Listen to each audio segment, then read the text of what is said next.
Post-match, though, we did see a brawl ensue between the family and the Death Triangle. Lance Archer then comes out.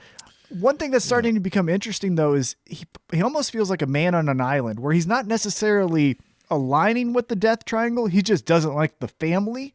And I can see that maybe moving forward, because Lance Archer did, get a shot at the World Heavyweight Championship. Like I mentioned, Pac has a lot of great credible wins to make himself a potential number one contender. So maybe we see a Lance Archer Pac feud, not based in any type of real rivalry, but just like, I'm the number one contender. Well, no, fuck you. I'm the number one contender.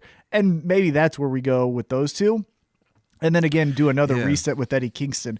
I think another spot where Eddie Kingston, before we go babyface with him, is he puts a spotlight on every feud he's in, right? So he does this one with Pac and the Death Triangle. Before that was Jon Moxley. Before that was, the Cody tryout match that just had everyone raving.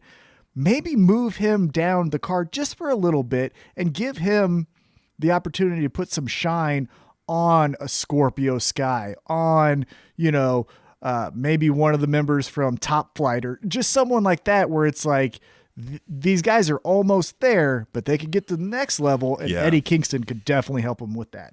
He absolutely could do that. Yep. Yeah, there's a whole bunch of things you could do with Eddie Kingston there. This Lance Archer thing that was interesting, but I also like that, as you've said before, if they don't have a whole lot of an idea, then don't hit me over the head with the one that you got, right? Stretch it out a little bit. So if now I'm wondering, like, well, why did you just come in and you know what I mean? He kind of helped them, but it looked like they were going to kick Eddie Kingston's ass anyway. So, like, you know what I mean? Like, and then he's just telling them to, like, you know what I mean? Like, get in line, basically. But, like, I thought Pac was the leader, right? So I don't know. That was interesting, but it's a little murky. We got to see more. Yeah, it's a little murky, but I do think the feeling I had post-segment was that we're going to probably see Lance Archer and Pac in a pissing competition to see who the badass is, and I think that'll eventually lead to, all right, we're going to make a match. Finally, it's going to be Pac versus Lance Archer. The winner is the new number one contender for Kenny Omega. Like, because Kenny Omega right now, even though his storyline is amazing, there's no one. I know Jon Moxley is still in that realm, but eventually that's going to transition to something else. And so once Jon Moxley transitions out of that spot, that has to be filled by somebody.